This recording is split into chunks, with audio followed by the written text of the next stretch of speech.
Buenas noches, mucha atención. El equipo de trabajo del senador Jairo Castellanos del partido ASI fue víctima de un atentado en el departamento de Arauca. 2 de sus escoltas fueron asesinados. El senador Castellanos no viajaba en el vehículo al momento del atentado y se encuentra ileso. El congresista estaba en Yopal haciendo campaña. El vehículo objeto del atentado tenía previsto recogerlo en esa ciudad. Una camioneta del mismo esquema de seguridad intentó anunciar del peligro, pero la mala señal de celular en la zona lo impidió. Al parecer el atentado lo realizó el ELN. La MOE ha informado que más de 170 municipios tienen problemas de seguridad. El hecho ocurre a 30 días de las elecciones legislativas. ¿Hay garantías para que los candidatos al Congreso puedan hacer campañas en región? Me masacraron mis muchachos. Esquema de seguridad que llevaba conmigo 10 años uno, el otro casi 2, que hacían parte de nuestra familia. Nos salvó mi Dios de milagro. Queremos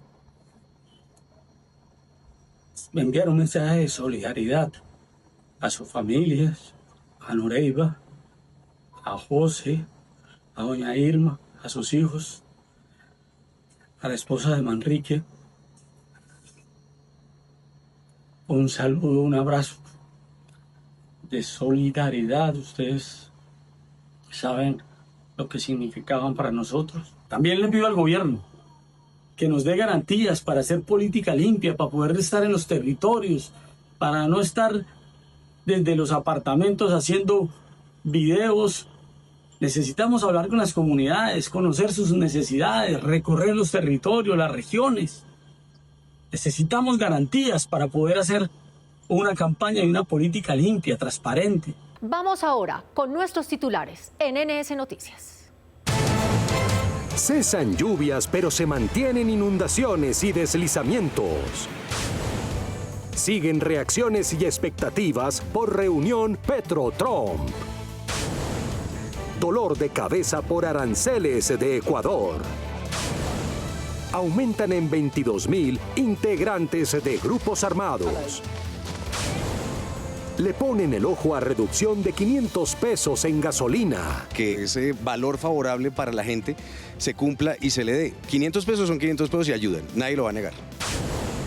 No hay quimio, ni insulina, ni plata. Agonía de la salud. Yo tengo 100 camas y me están llegando pacientes para 400 camas. Galán y su lucha frontal al narcotráfico. Hemos tenido que luchar contra el más grave de los problemas de la sociedad colombiana.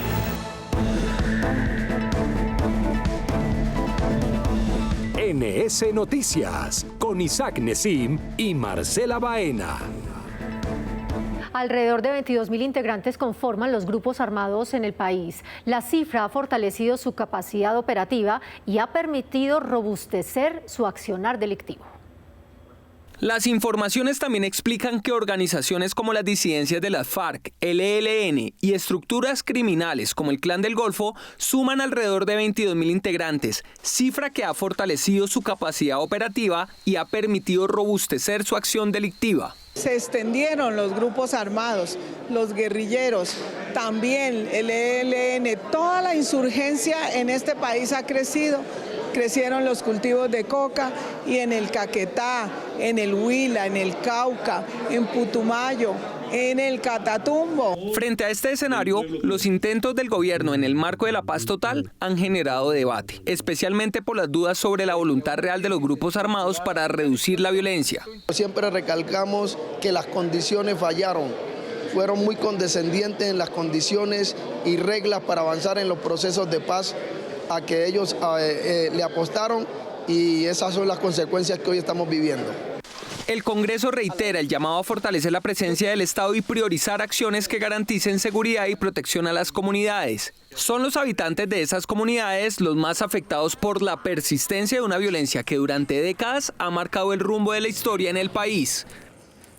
A propósito, Colombia cerró el 2025 con un balance preocupante en derechos humanos tras el asesinato de 187 líderes sociales y defensores de estas causas. Por eso piden al gobierno redoblar esfuerzos de protección y garantizar la seguridad en todos los territorios. Los crímenes se registraron en 27 departamentos, lo que evidencia la persistencia de la violencia contra el liderazgo social, señala información de Indepaz. Las cifras reflejan un impacto profundo en comunidades rurales, indígenas, afrodescendientes y campesinas, donde los líderes cumplen un rol clave en la defensa del territorio. Colombia tiene un aparato de defensa militar así de grande, muy grande, y tiene uno de protección así de pequeñito.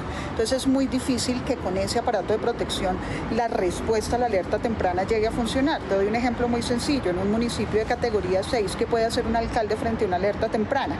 Con un presupuesto tan pequeño, sin posibilidad de mover mayores recursos. El informe también advierte que la violencia no se distribuye de manera homogénea. El 47,6% de los asesinatos se concentró en los departamentos de Cauca, Antioquia y Valle del Cauca. Estas regiones, históricamente afectadas por el conflicto armado y la disputa entre grupos ilegales por el control territorial. La violencia está absolutamente desatada contra todos los pobladores del Cauca,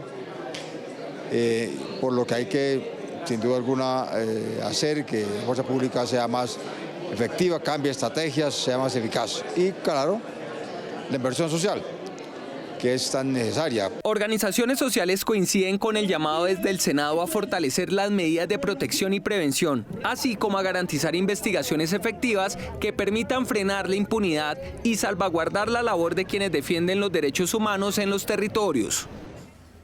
Las intensas lluvias que han caído en distintas zonas del país generaron más de 240 emergencias, afectando de manera directa a 15.000 habitantes de distintas regiones. Aunque las lluvias cesaron, el impacto se mantiene después de provocar inundaciones y desbordamientos con daños en viviendas, cultivos y vías. Fueron evacuadas varias comunidades por 110 movimientos en masa, 58 inundaciones, 28 crecientes súbitas, 12 vendavales y 9 avenidas torrenciales. El reporte oficial señala que las emergencias han afectado a 9.826 familias, según cifras preliminares. El departamento de Córdoba es uno de los focos de mayor preocupación.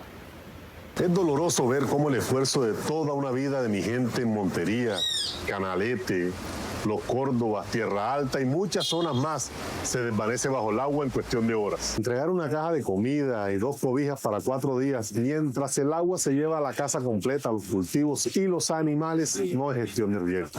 Es un paliativo que no soluciona el problema de fondo. Por su tono cordial, la reunión entre los presidentes Petro y Trump sorprendió a la comunidad internacional. Contra los pronósticos, no hubo confrontaciones públicas. Siguen las reacciones y las expectativas. Cuando el deterioro de las relaciones con Estados Unidos atravesaba por su momento más crítico, el cara a cara entre los presidentes Trump y Petro le dio un viraje total al rumbo de las relaciones entre dos viejos socios, Colombia y Estados Unidos. Una recomposición de una relación que estaba muy deteriorada. Como dijo el propio presidente, es un nuevo camino a través del diálogo, no a través de la imposición. Y creo que si se continúa por los canales diplomáticos, si se continúa fortaleciéndonos también como país y como región. Este es el listado de tareas acordadas por ambos mandatarios: erradicación de 30.000 hectáreas de hoja de coca al año, persecución a los capos o jefes de grupos criminales sin afectar al campesino colombiano cultivador de hoja de coca, cooperación estrecha en inteligencia para la seguridad y atención especial a la frontera con Venezuela. Este es un encuentro con muchas fotos y pocos resultados. El presidente Petro tiene que escoger entre mantener las relaciones diplomáticas que está teniendo solamente por el miedo a lo que le dio, por lo que pasó con Maduro, o defender su paz total para darle de gusto a los ilegales. Le toca escoger. Esta nueva etapa en las relaciones entre ambos países marca un antes y un después, tras meses de incertidumbre y constantes recriminaciones mutuas. Medidas como la desertificación en materia de lucha contra las drogas, el recorte de la ayuda económica hacia Colombia y la inclusión del propio presidente Petro en la lista Clinton hacen parte del momento más álgido en esta larga historia. Esta semana empezaron a regir los aranceles del 30% a productos colombianos impuestos por Ecuador. La situación ya generó protestas en la zona fronteriza. El gobierno colombiano anunció negociaciones con el vecino país para proteger la economía en la región. ¡Viva la frontera binacional! Las protestas no se hicieron esperar por la entrada en vigencia de los aranceles de Ecuador a productos colombianos. Autoridades locales señalan los efectos que esta nueva medida puede tener en la zona. Una gran incertidumbre de inversión en esta zona. 2, se estimularía muchísimo más el contrabando en esta zona. Y 3, por supuesto, se generaría esa ruptura, ese rompimiento de las buenas relaciones que tenemos entre el gobierno de Colombia y de Ecuador. Comerciantes y transportadores piden al gobierno nacional trabajar en una pronta solución, pues tan solo estos días ya han empezado a sentir el impacto de estas medidas. La frontera, que somos nosotros, los que vivimos, nosotros sí sentimos una desolación total. No hay trabajo y necesitamos una pronta solución del gobierno central. Nosotros generamos 300 empleos directos, 500 indirectos, más de 3.000 familias que están que dependen del depósito de mercancías. Poner los aranceles, todos nos quedaríamos sin trabajo. Anualmente transportamos 500.000 toneladas exclusivamente de exportación por el puente internacional de Rumichaca. Senadores del departamento se comprometieron a hacer un seguimiento constante a esta situación, pues consideran que se debe proteger la economía de la región. Exigiremos al gobierno nacional un seguimiento permanente, información continua sobre las gestiones y las mesas que se vayan adelantando. Y propondré soluciones que protejan a nuestros comerciantes y a nuestros productores. Autoridades y comerciantes consideran que de continuar esta medida arancelaria a corto plazo se prevé un golpe al comercio formal y a la caída del tránsito de carga. Empezó a regir la reducción de 500 pesos por galón en el precio de la gasolina, una decisión del Ministerio de Minas que ordena la rebaja directamente en los surtidores y en los precios visibles al público. La instrucción obliga a las estaciones de servicio a actualizar los precios en surtidores, tableros informativos, facturación electrónica y canales digitales. Lo que hemos visto es una resistencia por parte de algunos agentes, particularmente estaciones de servicio, que precisamente queremos fortalecer la articulación con la superintendencia para garantizar, proteger los derechos de los usuarios. Es importante que se siga adelantando esa labor de verificación y control social, que se utilicen los canales institucionales de la superintendencia para que nosotros podamos complementar eso con la labor de monitoreo que venimos realizando y determinar si hay incumplimiento por parte de los agentes. Para verificar el cumplimiento, el gobierno anunció operativos de inspección en todo el país y advirtió que las estaciones que no apliquen la rebaja se exponen a sanciones, incluido el bloqueo del sistema SICOM y procesos ante la Superintendencia de Industria y Comercio. Sectores regulados como el sector de la distribución minorista tienen hasta 48 horas para ajustar este precio en sus tableros. Mientras avanzan los controles oficiales, en las calles los conductores comienzan a preguntarse si la rebaja ya se siente al momento de pagar. Cuando se sube la gasolina, las estaciones no le dicen a uno, oiga, es que yo estoy como mal de plata, no le subo. Pero cuando le dicen a bajar, oiga, no, es que yo tengo que vender mi stock y después sí le bajo. A los dueños de estas estaciones les digo, no arriesguen sus importantes empresas por retener lo que hoy desde el gobierno nacional se le ha dado como un subsidio a las y los colombianos. Con el ajuste, el precio promedio de la gasolina pasó de cerca de 16.057 pesos en enero a alrededor de 15.557 pesos por galón en febrero, aunque el valor final depende de la ciudad y de que las estaciones cumplan con la actualización. ¿Qué pasa cuando el sistema de salud de una región se queda sin recursos? En el Valle del Cauca tienen la respuesta. Pacientes con cáncer sin quimioterapia, diabéticos sin insulina y hospitales que llevan meses sin pagar a sus médicos. La vida de millones de vallecaucanos está en riesgo. El sistema de salud acumula una deuda que supera los 6 billones de pesos, generando un colapso en citas, medicamentos y tratamientos. La gran demanda que se ha generado por el cierre de algunas instituciones privadas ha generado una sobredemanda en el Hospital Universitario del Valle. Y la sobredemanda pues va en contravía de lo que es la calidad de la atención del paciente. Yo tengo 100 camas y me están llegando pacientes para 400 camas. Esta emergencia no es aislada, refleja la agonía del sistema de salud en Colombia. Yo soy contributiva y mucha, no solamente yo, sino mucha la gente mal atendida, la gente que es del campo, que no tienen, por ahí tirados, aguantando hasta hambre. Le pedimos al señor gobierno que se ponga la mano en el corazón y que haga algo por la salud. La situación en el Valle, la tercera economía del país, es un termómetro de la emergencia nacional. La Defensoría del Pueblo advierte la vulneración del derecho a la salud, mientras el gobierno nacional avanza con su reforma. En terreno, la emergencia se evidencia en hospitales sin pagar nóminas por meses y una red al límite. Llamamos la atención de que el gobierno corrija, que cumpla con lo que establece la ley, pero también con las órdenes constantes que ha dado la Corte Constitucional. El Valle del Cauca reclama atención urgente para poder atender y poder suministrar los medicamentos a millones de pacientes. Frente a este complejo panorama, el legislativo mantiene su atención en la búsqueda de soluciones estructurales, consciente de que la estabilidad del sistema de salud es un pilar fundamental para el desarrollo y el bienestar de las regiones y del país. Y esta es otra noticia a la que le estamos haciendo seguimiento. El senador conservador Óscar Barreto se encuentra hospitalizado y bajo observación en la Clínica Tolima tras sufrir un desmayo durante un evento político. Está en UCI y su estado de salud es clínicamente estable. El proceso de contratación para la expedición de pasaportes tiene las alarmas encendidas. Advierten inconsistencias, falta de claridad y posibles fallas graves de planeación en el manejo de este servicio esencial. Tras casi 4 años de ires y venires, la expedición de pasaportes en Colombia sigue dando tumbos.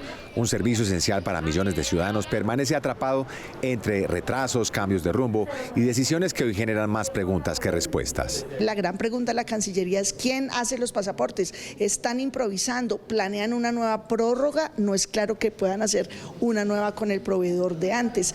¿Quién va a darle la identificación a los colombianos? La polémica se reavivó con la firma de un nuevo contrato por 185.000 millones de pesos, suscrito a pocas horas de entrar en vigencia la Ley de Garantías, contrato suscrito entre la Imprenta Nacional y la Cancillería, un movimiento que encendió las alarmas en los organismos de control. ¿Pueden realmente los colombianos el 5 de abril, el 5 de mayo confiar y tener su identificación para poder salir del país? ¿O se viene un caos y la imposibilidad de viajar de unos o una nueva figura jurídica para continuar renovando con el proveedor anterior? Ante la gravedad de este escenario, la Procuraduría General de la Nación ya ha realizado visitas e inspecciones tanto a la Imprenta Nacional como a la Cancillería en busca de información que permita esclarecer un proceso traumático y desordenado en el intento por cambiar de fabricante de este documento clave para el país.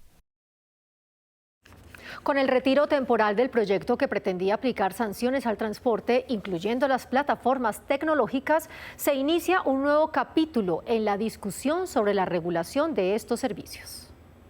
En un giro inesperado, el Gobierno Nacional dio marcha atrás. Retiró de consideración el polémico proyecto de ley que establecía fuertes sanciones para el sector del transporte, incluidas las plataformas tecnológicas. Mientras, por un lado, la Superintendencia de Transporte sanciona a las empresas, a las aplicaciones de transporte por violación de las normas actuales, por otro lado, la Corte Suprema de Justicia y otros tribunales en Colombia pues han fallado más bien a su favor. Según las autoridades, se busca ajustar el texto para dar mayor claridad, luego de presiones de gremios y usuarios.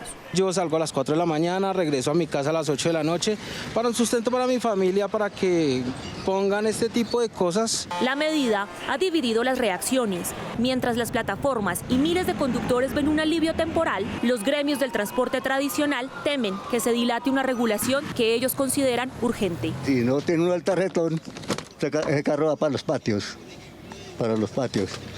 Y en cambio ellos, pues, lo único que les afecta es el pico y placa nomás. Este vacío legal pone el foco en el Congreso de la República, donde el tema deberá ser replanteado buscando un consenso. Una norma que realmente consulte la necesidad de que Colombia reglamente ese tipo de temas.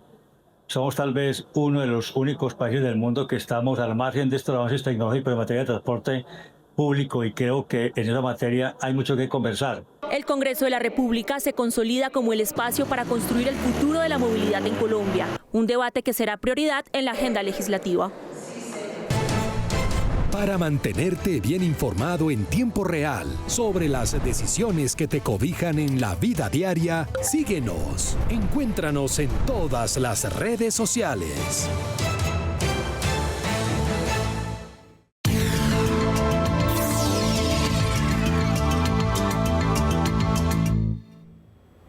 Este 8 de marzo los colombianos acudirán a las urnas para elegir el nuevo Congreso de la República. En la misma jornada participarán en las consultas interpartidistas que empiezan a definir el camino hacia las presidenciales de mayo.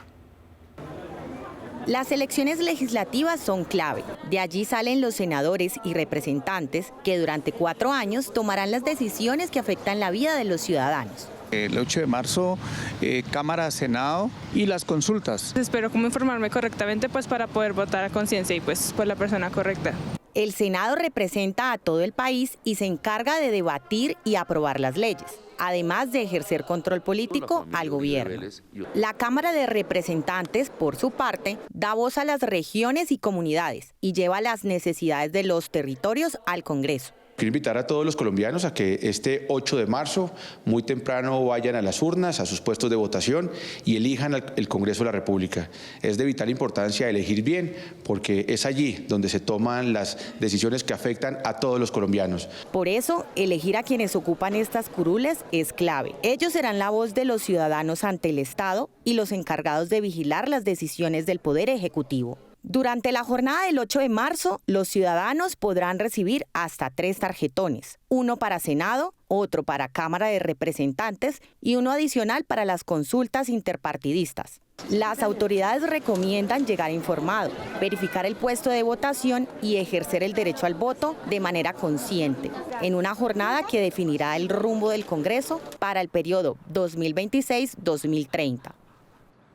Y esta semana se conmemora el Día Internacional de los Humedales, una fecha que pone en el centro el debate de la importancia de estos ecosistemas para la protección ambiental y la mitigación del cambio climático.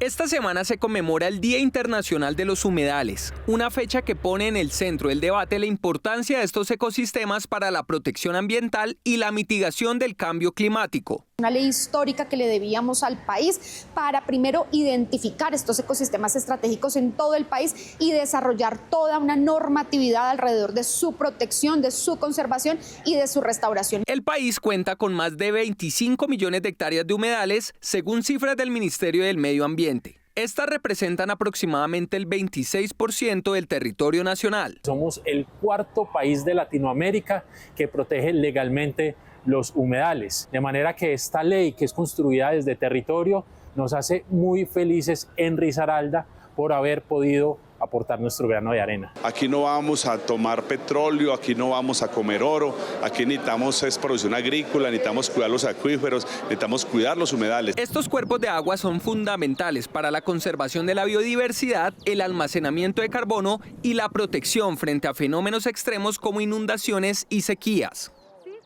Que la comunidad los conozca, los valore y sepa que son unos aliados y no unos enemigos de la extensión de la tierra. El Senado sigue impulsando leyes que priorizan la protección de los humedales, no solo por su valor ambiental, sino porque de ellos depende el bienestar y la capacidad de adaptación de muchas comunidades.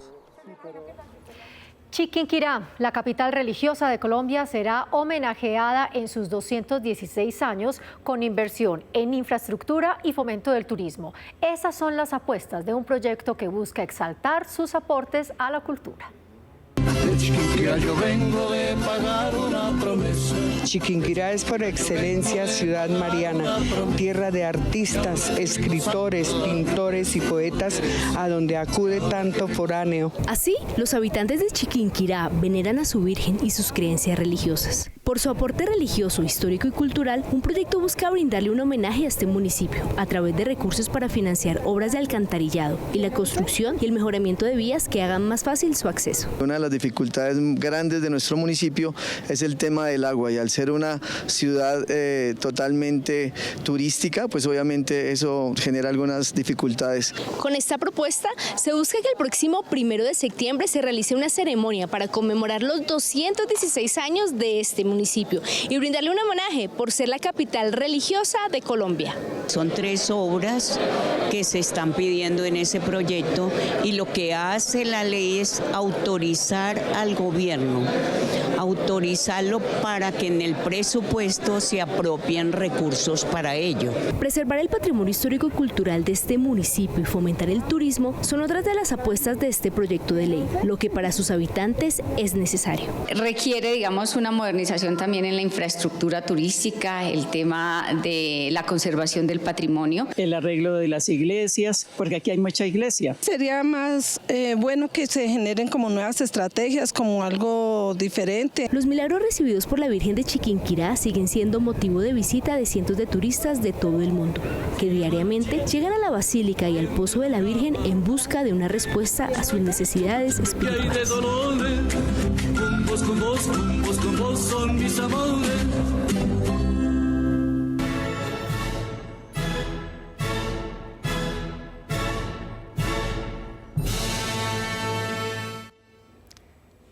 El nombre de Luis Carlos Galán sigue resonando en Colombia no solo como el dirigente y senador valiente que enfrentó y denunció el narcotráfico, sino como una voz fuerte que suena aún en el Congreso. Los expertos politólogos consideran que es el más importante político de su generación. Y lo es. Galán enfrentó con valentía y preparación su labor legislativa. Se recuerda por sus emotivos discursos con el tono de lo que él fue, un estadista. 36 años después de su asesinato, sigue vigente la lucha contra el narcotráfico que él denunció con vehemencia. Su irrupción al escenario político nacional fue producto del cruce exacto de la oportunidad con la preparación. Abogado, periodista, ministro de Educación a los 26 años, embajador en Italia, senador por Cundinamarca y Santander y candidato presidencial por el Nuevo Liberalismo y por el Partido Liberal. Los estudiosos consideran que con Gaitán y Rafael Uribe es uno de los grandes políticos del Partido Liberal en el siglo XX. Todo colombiano tiene una tarea para cumplir. El más modesto de nuestros compatriotas lo necesitamos en esta hora de cambio. Llamo a los jóvenes, llamo a la juventud de toda Colombia a que cumpla su deber. En sus 46 años de vida, enfrentó procesos complejos del país y como educador político se comprometió con la solución de problemas significativos. Insistía en que Colombia es más territorio que nación y más nación que Estado. Fue un crítico permanente de la hegemonía del Frente Nacional y propuso el tarjetón y la consulta popular.